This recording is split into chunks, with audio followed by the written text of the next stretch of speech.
Welcome everyone to a very special episode. As you know, the usual host of Excellence Foresight podcast, Nancy Nouaimeh, is always the one leading these conversations. But today, we're switching things up. In honor of Women's Day, we're putting Nancy in the guest seat to hear her incredible journey as an entrepreneur, leader, and advocate for excellence. She's running two companies, one in Dubai and one in Dublin, while championing continuous improvement and leadership development across industries. Nancy, it's great to have you on the other side of the mic today. How does it feel to be the one answering the questions for a change? Nina, surprisingly, it feels very good.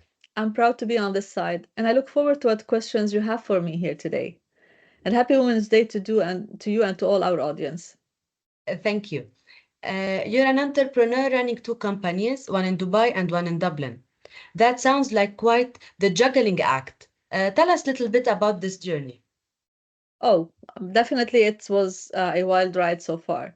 Running two companies, one in the land of opportunities, Dubai, and one in the land of green and kindness, Dublin. So let me share a bit about my journey with our audience. Maybe they can learn something from it. If I want to start in simple words, it's a journey of continuous learning and improvement. I started my journey in the scientific field with my degree in bioengineering from Belgium, where I worked in the collection of fungus at the university, sequencing DNA of fungi, and then continued in total quality management with a master's degree that changed my life, my career, and led me to where I am today. After Belgium, my family and we moved to Dubai, my husband's 6 months old son. And there I learned how to adapt and appreciate the multicultural richness that the country offers. For 15 years, I worked in the food industry and learned a lot about food safety, health and safety, tendering, and contracts management. What shaped my journey then was the work I got to do as an assessor of local quality awards and national excellence programs. A lot you could learn from witnessing the success of organizations, and what always fascinated me, Nina, is to see how those who have built a good culture are unique, they are high performing, and mostly they are very resilient. And this is what led me to leave the corporate world and become the first affiliate of the Shingo Institute in the Middle East. And again, when my family moved to Dublin for my husband's career growth, it was a new shift for us, a new life. And here I am today, here talking about my journey in Dubai and Dublin. Between both countries and both cities, my focus remains always about creating a culture of excellence where people can thrive, no matter what obstacles they go through. And it's challenging, but it's also incredibly rewarding. The key is always to build an environment where people are excited to come to work every day, no matter where the time zone they are in. Wow, Dubai and Dublin, that's some serious globe-trotting. Now, what's one cultural difference between Dubai and Dublin that has surprised you the most in business? A very interesting question. Without making a lot of comparison, what surprised me when we moved to Dublin is the humbleness, the kindness, and always ready to support attitude of the Irish people. That's really something very nice to see, and it's cultural. But let me tell you a story. Last year, I attended a small gathering of lean practitioners in Cork at the south of the country. And I remember one person describing why they managed to improve so quickly in a short period of time. For those who knows the Irish story, or spanning over the 10, 15 years back, they had a lot of development happening. So what he said, we know very well that to become competitive with the big countries, we need to keep our focus on our people and build the right ecosystem for them, keeping our values and culture. And this is what you see when you do business in the country here in Ireland. On the other hand, Dubai is a very cultural environment, is a young city, and a place where you appreciate diversity. You learn to be adaptable and you learn to grow with the growth of the country and the companies that you work in. I noticed you talk a lot about building a culture of excellence, and your slogan is making excellence a habit. Excellence is often seen as an achievement, but you frame it as an ongoing practice. How can new leaders and organizations shift their mindset from viewing excellence as a goal to embedding it into their daily operation? What does that look like in action? Oh, that's a very good question, Nina. And for me, yes, excellence is an ongoing practice. It's something you do on daily basis. And shifting the mindset of leaders from viewing excellence as a goal to embedding it into their daily operations requires a transition from a simple event-based improvement effort to a culture-driven approach, where excellence becomes a way of thinking and working. And the Nshingo model, we say excellence is a new way of thinking, right? So we need to really think, shift mindset of people when we talk about excellence. And this means moving from initiative driven excellence to principle driven behaviors that are sustained over time. And you see, we're starting talking about people behaviors, and the mindset of people somehow dictates their behavior. So building excellence step by step through good systems, systems that focus on enabling positive behaviors is key for leaders and organizations. So, to your question, what does this look like in action? It's when we look at excellence as being measured by behaviors, not just by outcomes. So we combine both outcomes and behaviors when we look at what we want to achieve. Organization in this case move beyond just tracking KPIs and focus on assessing how work is done. How do you go through that journey to give the results? How is the behavior of people being shaped in the organization? For example, instead of only measuring defect rates, leaders observe how teams collaborate to prevent defects in the first place. So you see, we move excellence and we move the practices to a different level when we start focusing on systems and behaviors rather just on the outcome and the results. And the second point I would like to highlight here is that daily practices reinforce excellence. You need continuity when you do that. Standard work, visual management, and huddles are used to maintain alignment and continuous learning. And these tools, when you practice them on daily basis, they provide a foundation for excellence. I encountered one an example, for example, working with a hospital. We saw the hospital unit starts each shift with a 5-minute reflection on improvement opportunities rather than waiting for quarterly reviews. This is led by the team. This is led by the people. The third, which I would like the point to share with you here today about how or what excellence looks like, is decentralized problem solving, for example, where you empower people in the organization with the right skills and authority to solve problems at their level so they don't have to wait for their managers. The fourth point would be excellence is integrated into decision making. How to integrate excellence as part of the daily decision making in the organization and not just wait also for reviews to take decisions. So you see in this case excellence at all levels, looking at long-term impact and alignment with core principles rather than short-term gains. Everyone in the organization focus on that long-term impact and not just looking at the moment at the time of doing the work. So all of these things are very important for leaders to see, to believe in, and to try to put them in place. That's a powerful perspective, shifting from seeing excellence as an event to embedding it into daily operations truly changed the game. You gave Absolutely. us some great examples of how this out in practice. Building on that, I'd love to hear your thoughts about leadership. What's a leadership lesson you learned the hard way? Oh, let me think. I think the hardest lesson I've got is how to show empathy as a leader and courage to support your people no matter what. When you are leading a team, people look at you for support, objectivity, and right decision making. And you need to live up to that. So here's my story. I worked on a project in a toxic environment once. Managers did not last a lot. It was a complex environment. Uh, Me being a servant leader, I always put my people first, protect them from politics and whatever comes around that. And this helped me gain their trust, and they worked in a more healthy environment while I absorbed the stress. And I did not let it reach them. This fostered loyalty, stronger teamwork, and outstanding result. It was hard for me as a manager, but seeing the results of the team in such a toxic environment was very rewarding. That thing that taught me that courage is very important as a leader. You need to live up to it and you need to make sure that your team is put always first before any other interests or any politics in the organization. Thank you for the stories. But I also heard that you have a funny story related to your daughter and to your work. Can you share it? Oh, yeah, absolutely. And today here, this episode is for women. And I would like to thank you, Nina, for being the host today. So my story is about my daughter. So she came one day and looked at my office photos, I mean, on my screen, and we were looking through that. And she said, Mom, why all your pictures at work always has more men than women? And that surprised me, and was like, a kid, it's a bit of a boys club in the consultancy field and the GCC. So that's the reality. I sometimes I'm in meetings where I'm the only woman with 6 or 7 men. This is what we have to live with, and this is the environment we have, not just in GCC, I think everywhere.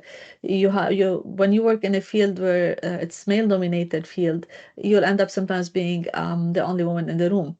And I had to explain that to her, and talk about why there's fewer women in leadership roles in my industry and in other industries. And that made me more determined than ever to change that narrative. And it was a funny moment, but also a big reality check. And I think we read a lot about women, working mom, that they give strength to their kids, that the kids of women, working women, are always stronger. They are maybe more assertive in what they want to do in life. And I think that's a reality that we live now today, and we want to see it spread across the entire globe, Nina. Ah, your daughter sounds so adorable. And that's so true. You mentioned the importance of changing the boys' club narrative. What's one practical step companies can take to support more women in leadership? The one practice that I could think of is for companies do, and is to take leadership in this and establish formal sponsorship programs for women that connect women with senior leaders who actively advocate for their advancement.